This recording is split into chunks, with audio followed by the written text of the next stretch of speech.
Welcome into Surviving Paradise, the podcast that takes a sometimes serious, oftentimes humorous look at the claim by Jehovah's Witnesses that they are living in a modern-day spiritual paradise. I'm your host here, Stacy Bauman, former elder, ministerial servant, and a kid raised as a Jehovah's Witness in the unique generations of the 70s and the 80s. As I like to do, just a warning, we're not trying to trigger anyone, but it often happens. All sarcasm, humor, and more. Never meant to offend anyone. I will give another warning. This week, we're going to be dripping with sarcasm, folks. So you have been warned. It's just too good. And it's even more easy. It's easier, Pat English there. It's just so easy. The latest round of spiritual food from heaven showed up this month in the form of the June 2026 JW broadcast that included the 159th Gilead Graduation ceremony. And look, from the outset, I found myself laughing. I know it irritates some people, but it is what it is. The very fact that this organization is having a 159th graduation of Gilead, it speaks volumes as to their false prophecies, all those missed dates, and an abundance of their fabricated lies. What are we still doing here, folks? Remember, this old system of things was supposed to be long gone by now, before the generation of 1914 ever passed off the world scene. And if you're keeping track at home, anyone born in or just before 1914, you remember, so they understood the significance of the date 1914, would now be at least a whopping 112 years old at the time of this recording. Oh, and they're also all long gone. But don't let that get your brain firing. We're here this month to celebrate the 159th class of missionaries being sent all over the world to bravely man book carts and stuff. Please don't get this confused with those lovely people at Costco, for example, that man their little food carts and hand you finger food as you walk up the aisles. No, no, no. What Jehovah's Witnesses do as they stand in front of those carts is life-saving knowledge. They're dispensing it at those same carts. And if you manage to get a Jehovah's Witness to actually even make eye contact with you, if they're not staring into their phones, then be sure to stop and get a spiritual snack, just like you would at Costco. But yes, this month's broadcast features the usual drivel from the faithful and discreet slave. And I will say from the outset, this whole thing, and I don't know if it's just me, please again go watch it. Don't take my word for it. This is not AI. This entire episode felt creepy. It just felt kind of creepy to me. I don't know if they're actively training the speakers to act the way they do, but everyone, and I do mean everyone in this broadcast, acts like a Stepford wife. And I know that's an old reference for the younger people. Really creepy. Or maybe something out of Westworld, like robots. The looks on their faces, the voice inflection, the cadence of their speech, all of it is downright creepy. They've done everything possible to remove any sense of personality or fire from the speakers in this organization. They all sound the same. Their voices are the same and their facial expressions. Creepy. Even the people that are interviewed in this episode, this broadcast, they feel like they've been turned into creepy people. It's just strange.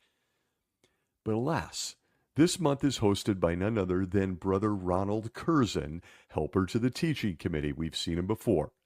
He starts with a bang, telling the eager audience that in March of 2026, this class of missionaries completed their 5 months of Gilead training. 5 months. No doubt it included how to change a flat tire on a book cart. That's what I was thinking. I'm going to stay away from all the details. I just don't have it in me because they're painfully boring. However, The opening talk to the graduates was handled by future king priest Jacob Rumpf. He's new to the governing body, whose entire demeanor reminded me uh, of that horror movie Smile. And I know I haven't seen that movie, but I've seen the commercials, the trailers. You seen this? The horror movie Smile, where the creepy bad person, I don't even know the plot, is smiling ear to ear. Creepy. After Jacob's talk, we are whisked away to this month's installment of Iron Sharpens Iron, which continues to blow my mind. It's surreal. This whole talk show format, the B-roll shots of production behind the scenes, to the 1970s guitar riff that is reminiscent of, well, a few late night movies we teenage boys tried to watch on Cinemax. You know the sound. It's just wild. They've got a guitar riff in there that's very reminiscent of Cinemax. And then you've got the studio audience. The host is on stage welcoming the crowd in. I was waiting for chants of Jerry, Jerry, Jerry. That's totally inappropriate. I guess it would be Jehovah, Jehovah, Jehovah. I don't know. It's hosted by a guy I've never seen before, Brother Jeremy Clark. And you're about to think I've lost my mind, because I sort of have. But as soon as he appeared on screen in his best mannequin-like stiffness, my completely insane brain thought that he looks a lot like a guy that you would see on the front package of a Hanes underwear package at the department store. You know the type of guy. Listen, if you know, you know. Middle-aged, one leg up on a step, in a pair of standard male model tighty-whities. That's what this guy reminded me of. I'm sorry. You're listening in. It's your fault. I'm just being transparent. But his ongoing blank stares throughout the Iron Sharpens Iron talk show, again, they're really creepy. He looks like he is a nervous wreck on camera. The interviews are your standard, watered-down version of people's lives inside Jehovah's Witnesses, all proclaiming how great it is to preach for the organization. The inside story ends with everyone interviewed convening on stage and giving awkward hugs like they just won the Super Bowl or something. It is so weird. It's really awkward for those of us that were part of this organization in the 70s, 80s, 90s. The studio audience goes wild as they're hugging. The guitar riff reappears. And another round of spiritual food is in the books for Jehovah's Witnesses. And by the way, I skipped Jacob Rumpf's talk because it was all about Abraham and a personal favorite, his nephew Lot. And believe me, we're going to get to Lot, because this entire June 2026 episode is built around Lot. You remember, there was a bit of an argument about land. Lot got the first choice and moved his family to the lower Jordan. King Rumpf was trying to make something of their argument, the argument between Abraham and Lot's decision on where to live. Of course, trying to apply it to a witness in 2026. So after Iron Sharpens Iron interviews, Rumpf returns and he asks the audience, quote, "How were you feeling about Lot? Were you painting him as the bad guy?" End quote. Well, and so it begins. If you want to take the freeway exit of this episode, now is your time, because we are about to discuss Lot. And who wants to tell King Jacob Rumpf of the governing body about our guy Lot? For example, from Insight on the Scriptures, Volume 2, page 273, currently available in the Watchtower Library, we are told this, quote, "Later, when Lot was visited by two angels at the time of Sodom's impending destruction, he extended hospitality to them.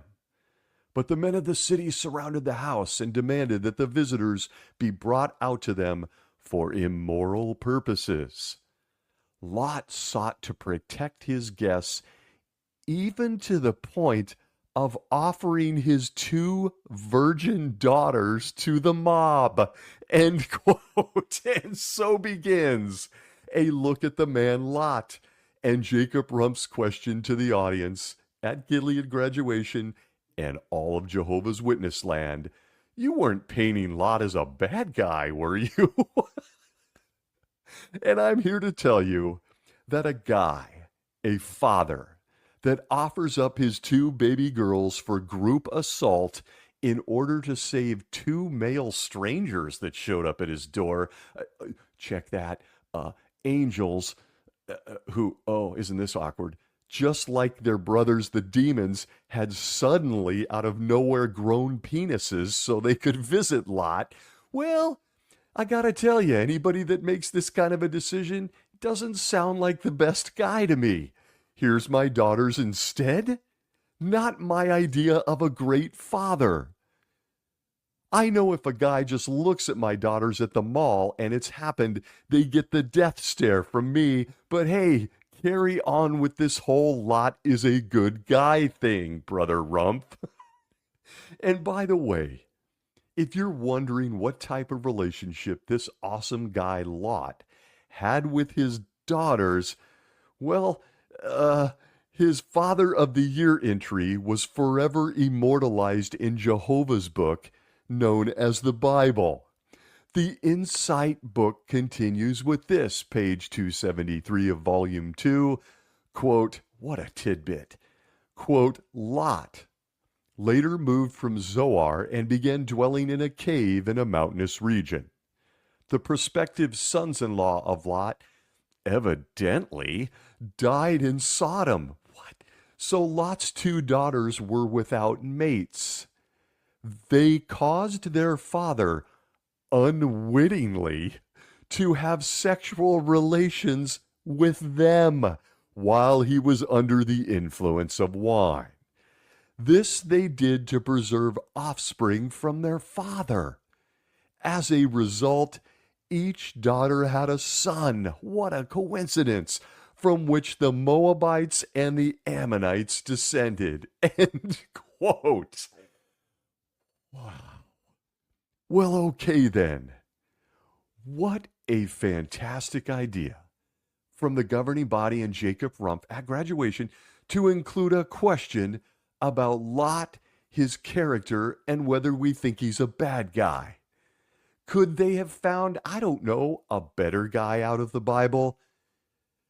I'm a Gilead graduate. I just spent 5 months learning how to manage a book cart in Iceland, and you're rolling out Lot as the guy in the Bible I should look up to?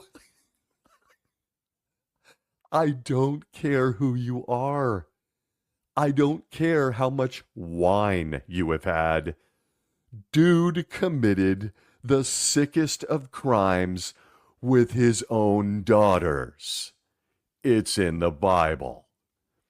Literally hours after watching his wife, the mother of his daughters, turned into a salt lick, he's getting hammered and sleeping with the same girls just the night before he offered up for a gang assault to a mob of men. What? Look, guys in upstate New York, the Bible is a really big book. You can't pick someone better to highlight in this talk, especially about character.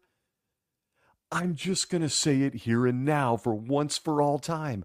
I think the governing body should stay away from this Lot guy. It blows my mind. And they are always trying to prop Lot up as some kind of high character man in the Bible. Do they not see the irony? Would Lot be considered a high character Jehovah's Witness in your congregation if he were alive today? With that kind of history, is he on the governing body today if he's here? Is he an elder? Is he teaching the Gilead graduates what to do if an angry mob wants to burn their book carts? Offer up the sisters or your daughters for,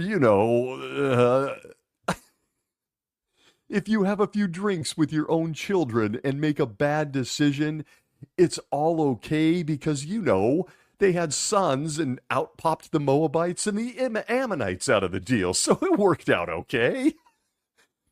This is absolute insanity.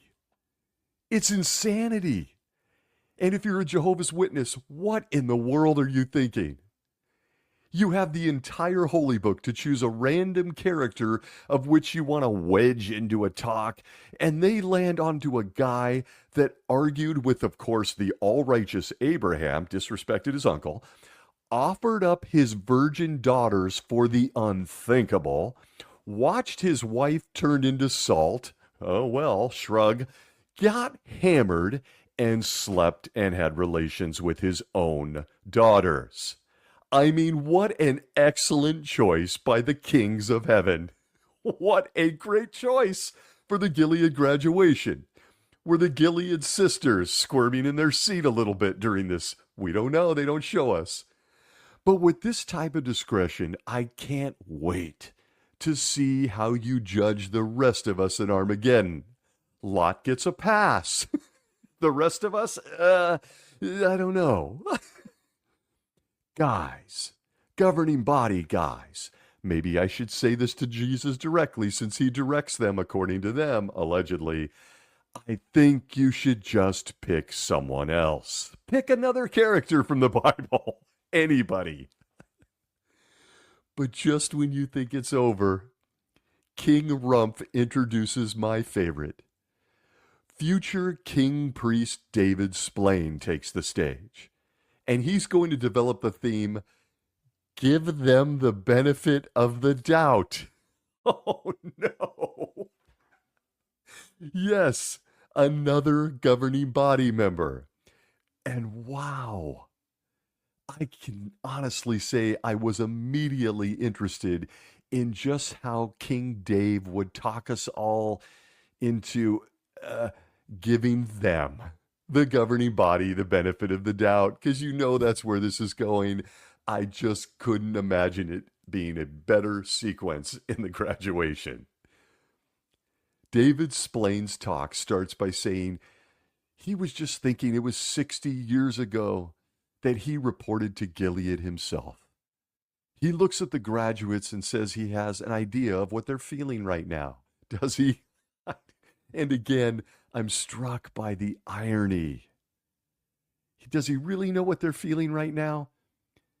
You see, 60 years ago, Dave wasn't on the governing body. The Holy Spirit had not yet settled down on him as a future king. Oh, and isn't it interesting? 60 years ago would make it 1966. And this organization, 60 years ago, by means of the guys in charge and the Gilead graduates, were pitching stuff like this. From the Watchtower of February 15th, 1965, page 119, where we read, quote, "There is no middle ground. We are either actively for Jehovah God or actively or tacitly for the gods of this world. Make your choice and know that your decision means life or death for you." End quote. No pressure. Just be a Jehovah's Witness in 65. The Watchtower of April 1st, 1965. 60 years ago when David Splane was at Gilead, page 212. April 1st issue says, quote, "Yes, today with Armageddon staring us in the face, 1965, we must keep in mind the sobering thought that millions, even billions of lives may shortly come to a swift and decisive end, putting their one-time owners beyond the reach of any expression of love on our part." End quote. Very warm and fuzzy. From the 1967 District Convention talk by famous Circuit Overseer Charles Sinutko, that's right, just 60 years ago, Dave, he said this, quote, "They'll run screaming out of their houses with this striking them, and yet they'll see that Jehovah's Witnesses are untouched." End quote. Yes, 60 years ago, David Splane. What a memory. It really made those of us that were kids back then, very little kids, feel safe and secure. I can't even go into the nightmares I had. I know many others had them. I know people that still have them. They were unreal, but that's what Jehovah's Witnesses were pitching 60 years ago. And Dave says he really can relate to all of it. My best friend next door that I caught frogs with and rode bikes with, well, I got to picture him running from his house screaming. And I got to see Jehovah slaughter him. That's what I had to look forward to. Good times. And as if that wasn't enough, who could forget this? From the Watchtower of February 1st, 1968, pages 83 and 84, we are told, quote, at Armageddon, parents will be held accountable for their children, and children will suffer for the failure of their parents, end quote. Wow. Wait, my mom didn't even have a car in 1968, and we were living on food stamps. So we didn't get out in field service very much back in the day.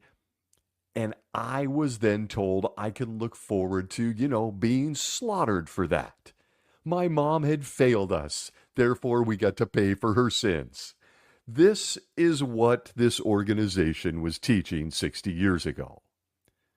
And David Splane is on stage staring at the graduates of the 159th class of Gilead, and he's reminiscing, telling them, and I quote from his talk directly, that these were, quote, wonderful memories, end quote. They certainly were. As a kid, it scared the shit out of me, and it scared it out of all the kids. But here we are in 2026, so please carry on, carry on.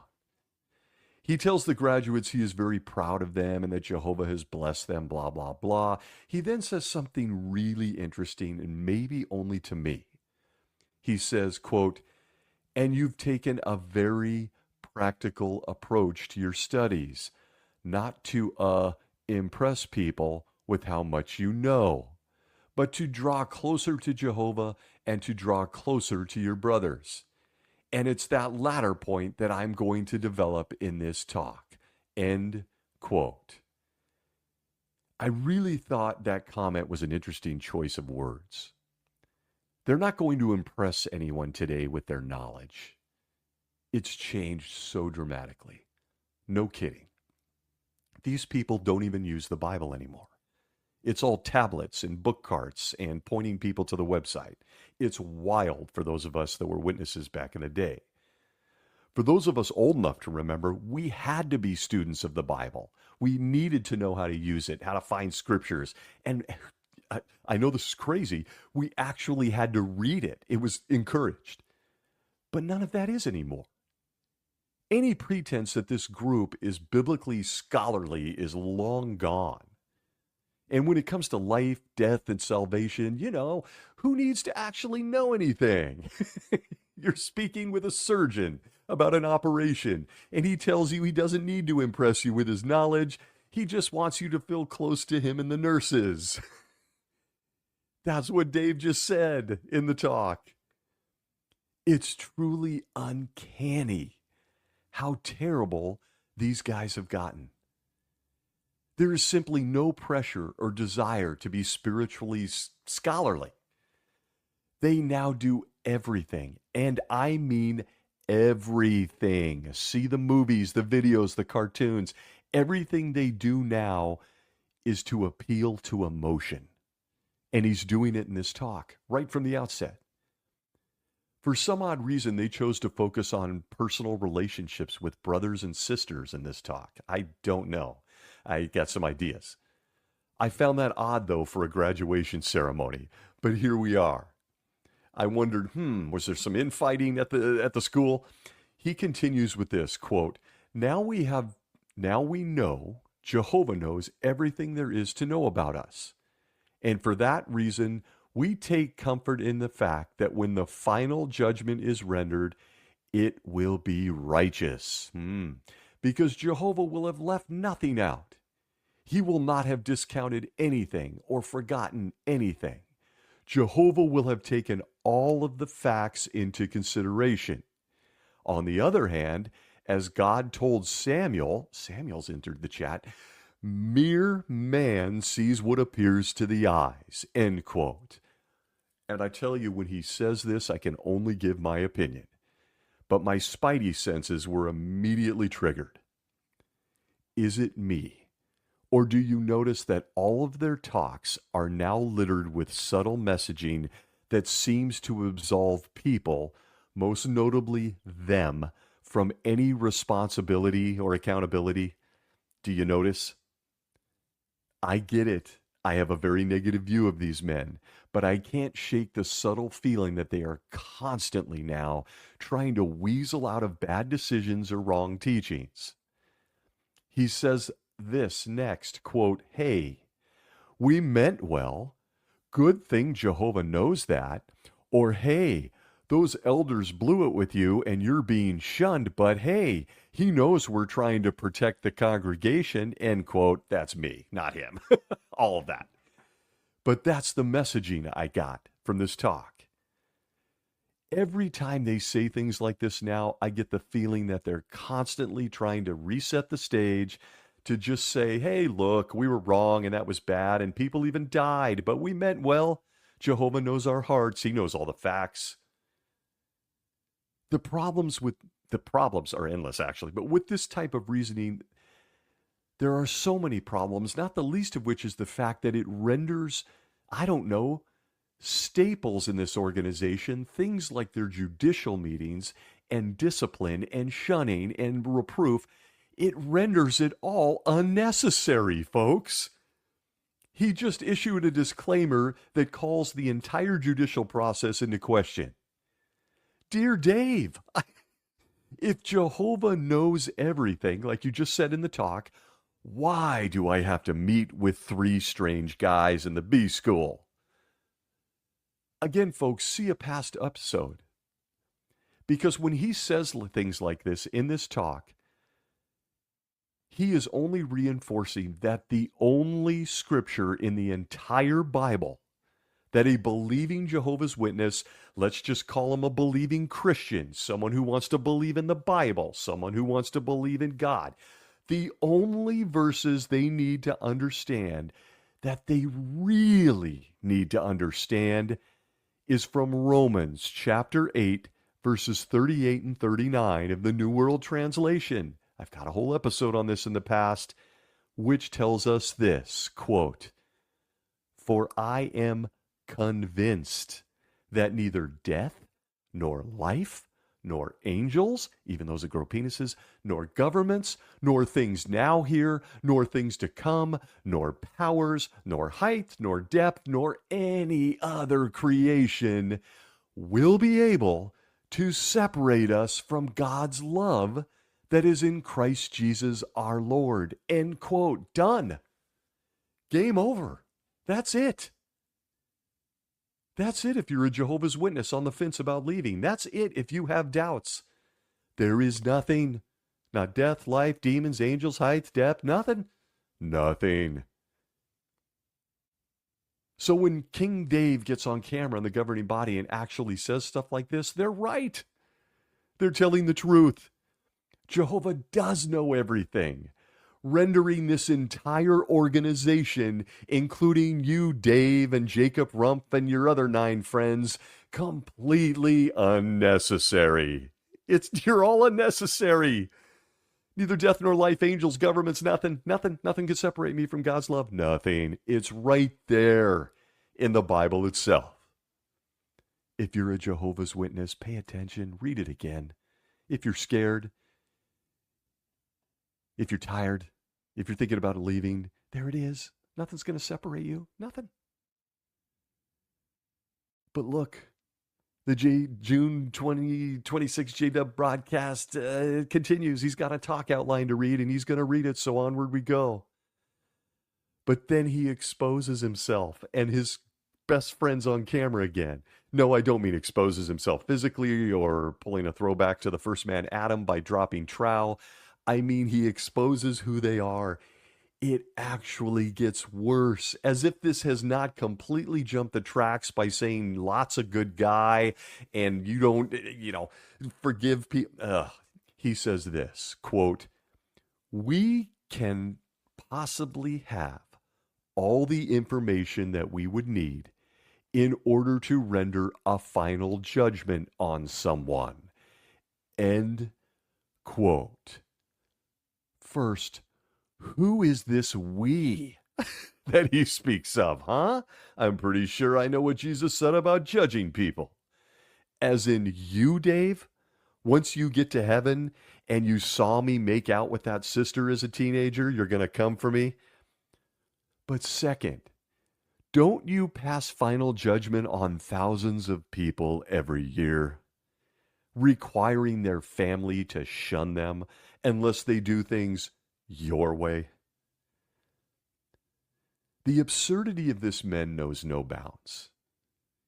Even as an auditorium of people sitting there just nodding along, trying not to drool on themselves as they doze off. But then he does it when he next says this, quote, we are going to use Lot as an example, end quote. No, don't do it. We're going to use Lot? Of all the people. He says this, quote, is there a lesson about giving someone the benefit of the doubt that we can learn from Lot? End quote. Stop. Someone on stage, yank him. What? Stop right now. Don't do this, King Dave. Hold tight. Hard stop. You're going to use Lot to tell Jehovah's Witnesses in 2026 to give people the benefit of the doubt. We all know the story of Lot, and there is no way in hell any high character person in that audience is going to give that guy the benefit of the doubt on anything. In fact, as I often did, my mind would drift away during meetings to imagined experiences in my future paradise home. What was life going to be like in paradise? And I will confess here and now, one of those future daydreams, well, look, folks, it was about Lot. Am I the only one? Am I the only one that daydreamed about Lot in paradise? Picture it as I did in my childlike, even my now adult brain. It's Resurrection Day in paradise. And we're all standing there waiting to see who magically appears or crawls out of the grave like the Michael Jackson Thriller video. Imagine how ecstatic I am that I was on hand to greet my guy Noah. I'm bawling like a baby, and I'm coming to grips with how he really looks in real life. Nothing like the Bible Stories book illustrations, and damn it, I'm in line to hug him. I want a hug from my guy Noah. He is looking at all of us in wonder. He sees I'm wearing these things called khaki pants.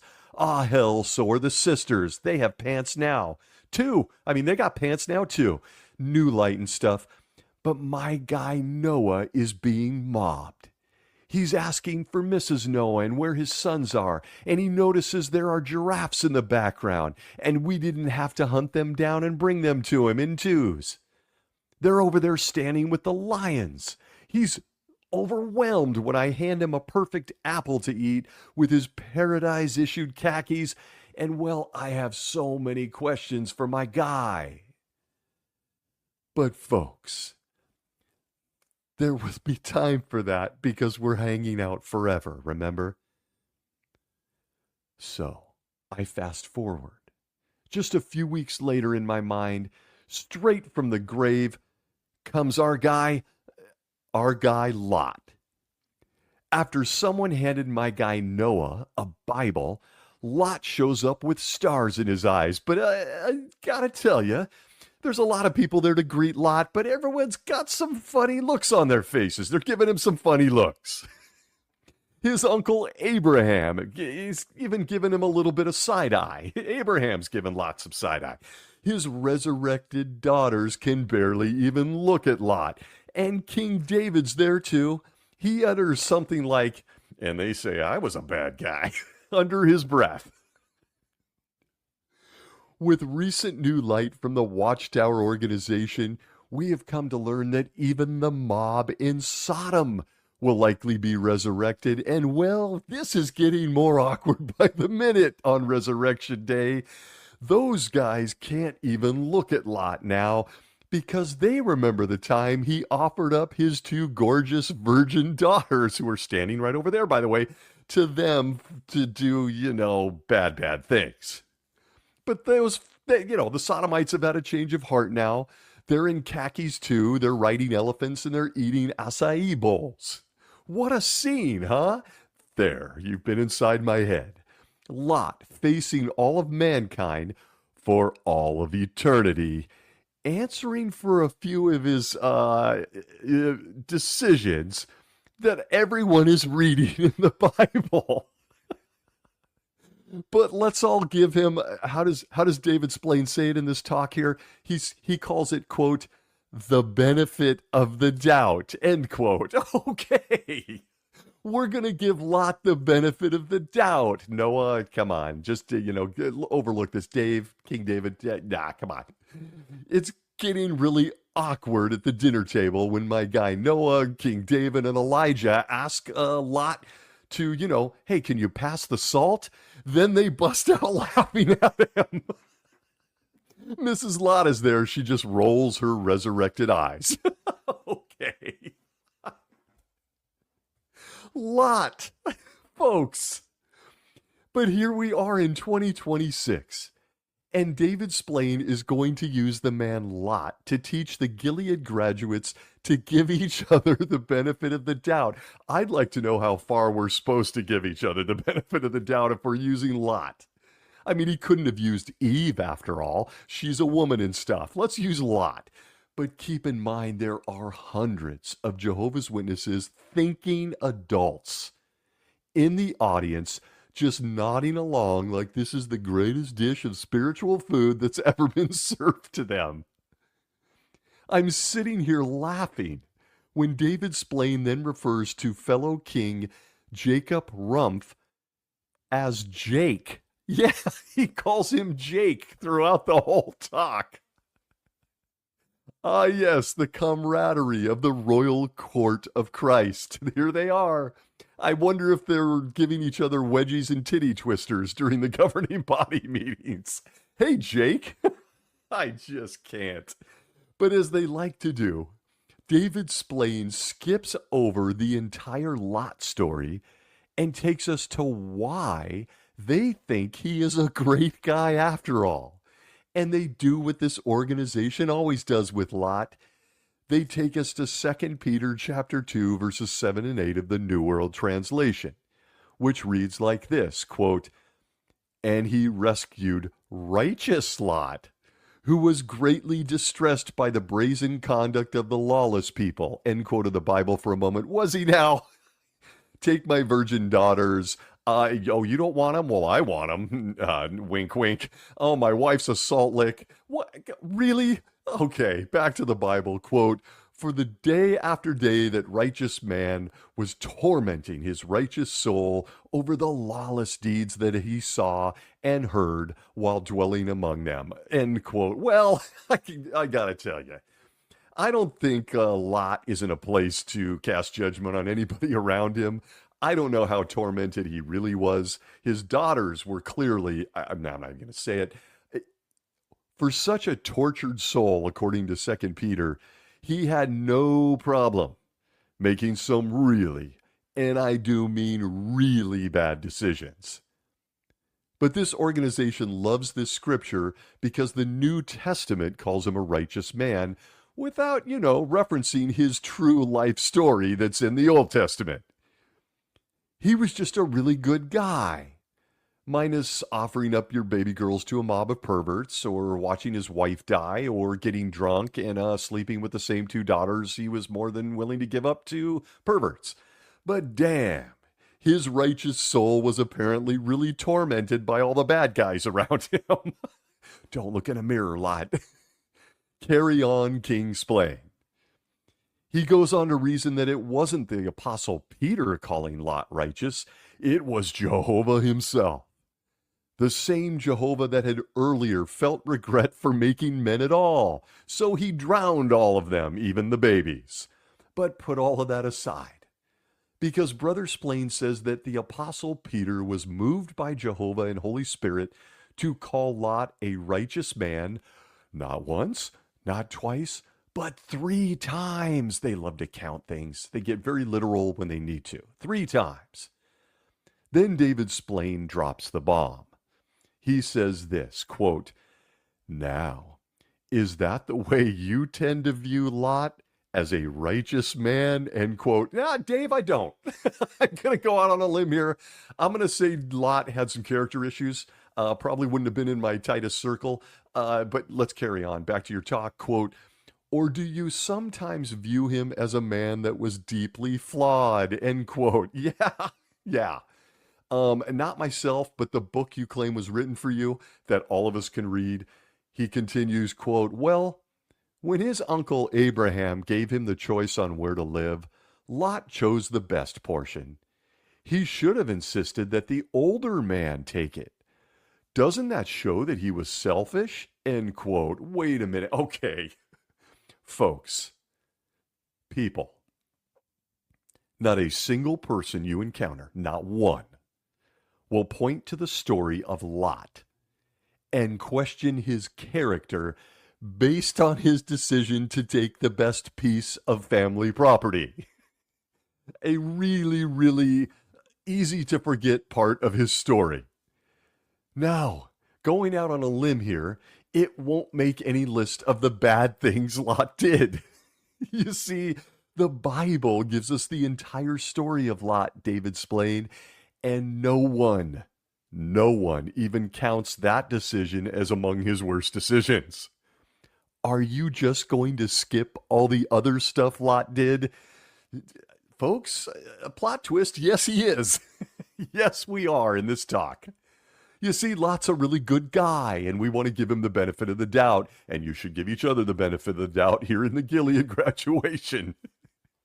He then says, quote, "Was Lot selfish, or could it be that there are missing details that would help us fill out the picture?" End quote. Now we're talking, Dave. Now we are talking.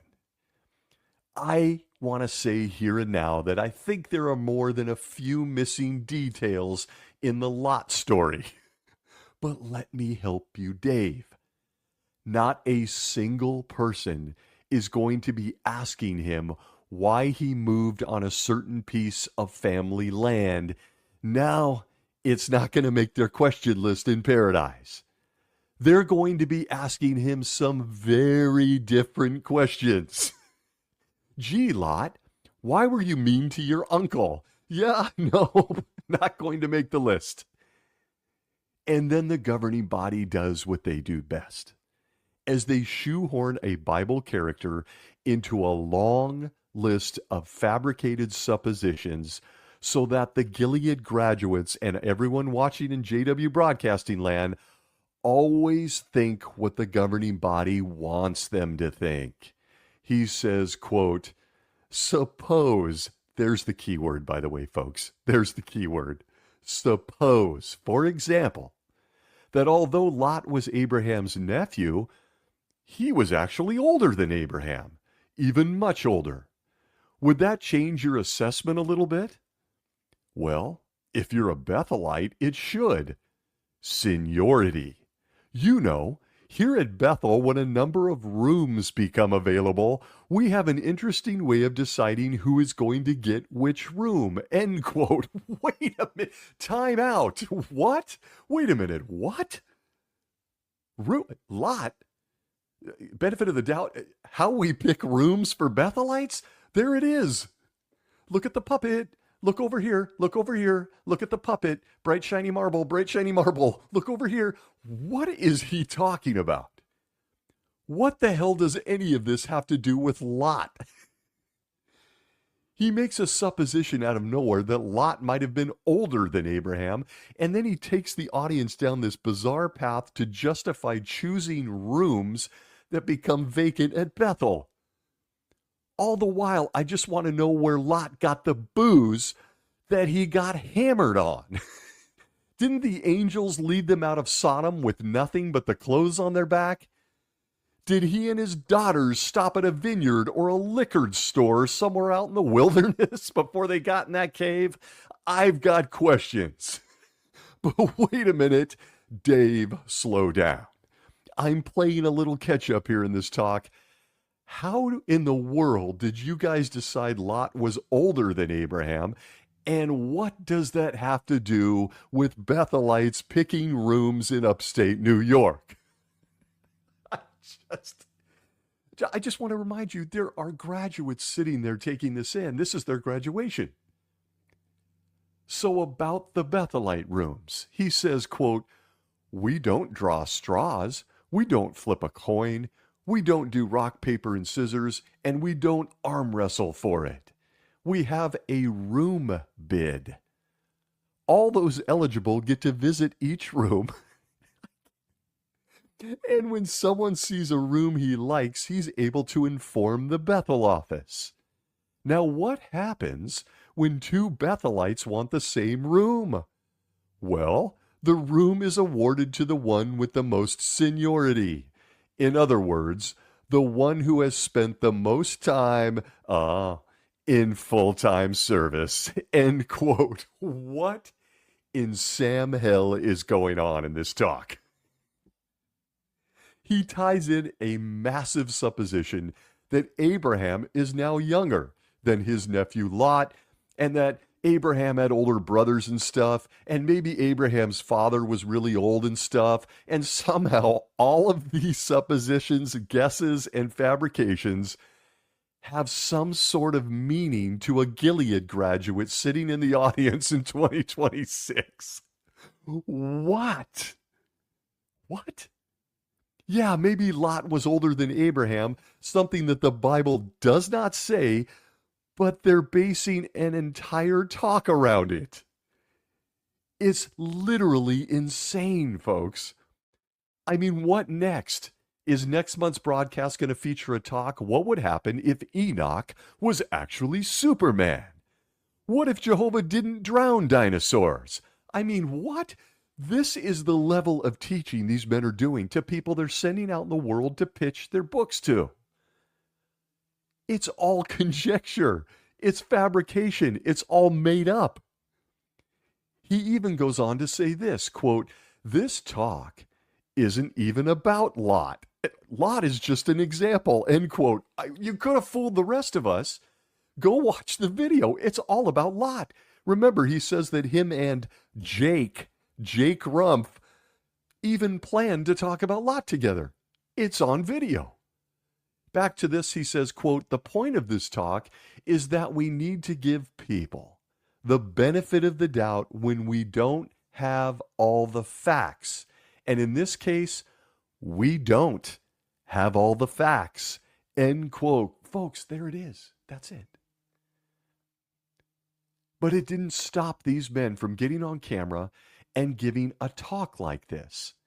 And it's sure as hell not going to stop them from having more and more and more judicial meetings. Despite the fact that they just admit they don't have all the facts and they never will. How can you pass judgment on someone? You should give them the benefit of the doubt. We don't have all the facts. They don't even hear themselves. I personally, and I am not proud of it, I was the chairman on countless judicial committees. Countless. You never, and I mean ever, have all the facts about another person. And we just heard it from the governing body's lips that we should be giving everyone the benefit of the doubt, even Lot, when we don't have all the facts. Great counsel. Good stuff, Dave. So let's now hear the announcement. You're going to tell us that judicial meetings and shunning have been done away with, correct? Because you will never have all the facts. You just admitted it. What do you think the chances are that they're going to do away with judicial meetings and shunning and give us all the benefit of the doubt, just like we need to give Lot when he shows up in the resurrected paradise? These men don't even hear themselves. The writing committee slips an outline in front of them and they just read it. He continues with this, quote, "Fair enough, but what about this? Lot wasn't satisfied to live in tents. He wanted a more comfortable life, so he moved into the city of Sodom. Doesn't that suggest that he was materialistic?" End quote. Are you keeping track at home? We know the disturbing and disgusting things Lot did. And they're trying to hone in on the fact that just wanting to live in a decent city might have made him materialistic. That's the part of his character you want to question. I can't. Back to what he says, quote, "Well, again, do we have all the facts? Do we really know what motivated Lot to move into Sodom? Was it a desire for a more comfortable life? Or was it because he wanted security for his family?" End quote. What? What? Has David Splane and his 10 buddies ever read the Bible? Do they even know who Lot was? Because the rest of us can read it. We don't even need them. He continues, quote, "Remember, Lot had been kidnapped. How, if you had been kidnapped, would you be happy to raise your family in an open field in a tent, or would you want the security of a walled city?" End quote. He applies these wild suppositions about this man by saying that many Jehovah's Witnesses live in cities because they don't have options, and we should give them the benefit of the doubt. That's what this talks about. He reminds the crowd at this point that Peter called Lot righteous because it was Jehovah that told him Lot had done things to be considered righteous. Yeah. And I immediately spoke to my computer monitor watching this episode and said this, yeah, okay. Jehovah said that in 2 Peter, Lot was righteous. But why didn't he record any of those righteous things in the Bible instead of, I don't know, the unbelievably gross things that Lot did that he had recorded in the Bible? Yeah, you'd be interested to know that Dave didn't answer me. I was talking to myself in my office. This talk and these men are epic. And he next says something that should be tattooed on every Jehovah's Witness moving forward. He says the following, please listen carefully and go watch it. No AI was used. He says, quote, "If we draw certain conclusions without having all the facts, we are setting ourselves up for embarrassment." End quote. You don't say, Dave.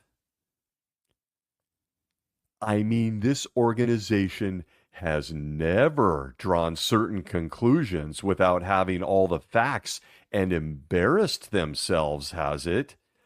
I mean, never, right, Brother Splane?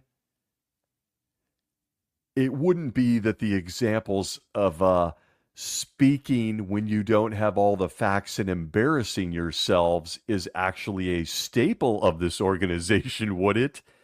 The examples are endless. How about just a few of this organization embarrassing themselves because they don't have the facts? From the Watchtower of December 1st, 1952, page 709, where this org said, quote, "But now, by occurrence of every detail of the great sign Jesus gave, we know that we face the imminent end of the present world system, end quote, 1952. How about this? Government and Peace brochure, 1939, page 61, where we're told, quote, that the day of final settlement of the rulership of the universe is here, and that the issue will be settled at Armageddon, which is near, that all nations of the earth are rapidly assembling for that conflict, end quote, 1939. How about the Kingdom Ministry of 1989, March, page 1, quote, in view of its urgent message, all publishers will want to have a part in offering, oh no, the Revelation Climax book from house to house. Take note of not at homes and call again.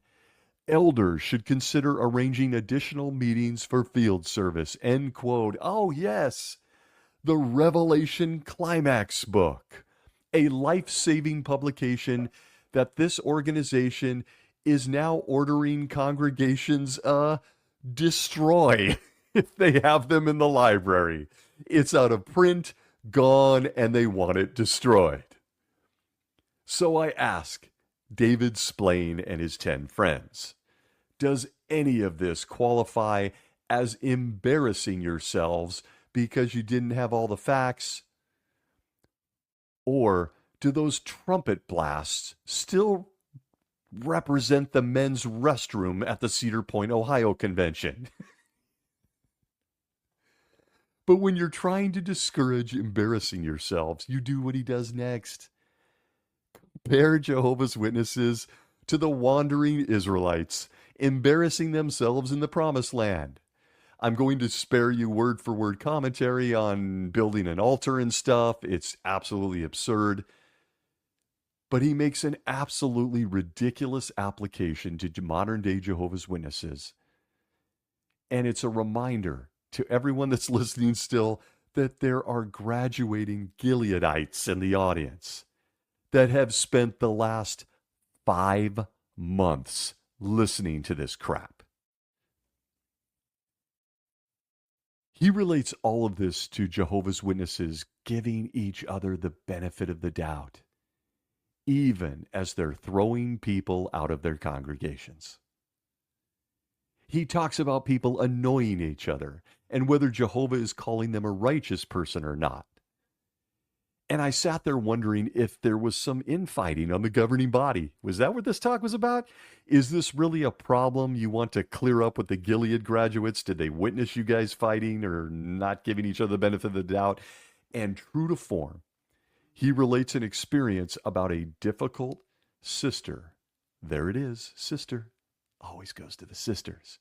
You ladies are such a pain in the ass after all. Not brothers arguing, but a difficult sister, because it's convenient. He says to spend time together and to have coffee dates. He goes into people's facial expressions, their poor health and stuff. I don't know what this guy's doing at this point, all in an effort to tell Jehovah's Witnesses to get along with each other. All in all, this whole talk was really, really weird for a Gilead graduation. I was left wondering if the graduates were caught fighting with each other during the last 5 months. Was there some fighting in the classroom? Was it for the audience in attendance? Was it for all the other JWs watching this broadcast? Where was Tony Morris? Why didn't they give him the benefit of the doubt? Did Tony Morris get the benefit of the doubt? Oh. It became apparent to me as this thing closed that they were airing grievances via talks. Yeah, I'm sorry, that's my take. And frankly, they've always done this. But they used to at least hide them under the title local needs. Instead of encouraging these graduates to endure life's pressures or live what life's going to be like in a foreign country or how to learn a new language, they're rolling out governing body members to tell them to try to not kill each other out there. Try to get along. Like Lot and stuff. You can truly feel that Jehovah's Witnesses seem to be enduring a lot of frustration that they appear to be taking out maybe on each other. Otherwise, you're not getting one of the kings out there telling you to give each other, as well as the 11 of them, the benefit of the doubt, like Lot. But folks, opening the Bible and deciding that they will use, of all people, Lot to make this point is next level dumb. Especially when you have to make up that he might have been older than his uncle Abraham, and then try to attempt to explain that Abraham had older brothers and that he was just a swell guy giving his nephew the best of the best. Skip all of Lot's real story for stuff that's not even found in the Bible. It's all supposition. And again, to skip what is found in the Bible about Lot makes for some of the most uncomfortable reading a Christian will ever do.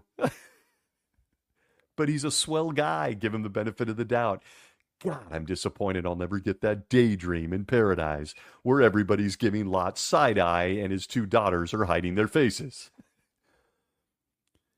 But then they put the final nail in the coffin of all things stupid by not stating the obvious. Not having all the facts on someone or a situation doesn't excuse the horrific things we do know about them. For example, the leadership of this organization judging other people and shunning them, or their 100% failure rate on predicting the end of the world, or claiming that Jesus approved beards months earlier than he approved giving witnesses the okay to store their own blood in a life or death situation. Personally, I do give people the benefit of the doubt. I'm just a schmo like everyone else. You can have a bad day or be dealing with a private, difficult circumstance. We all do.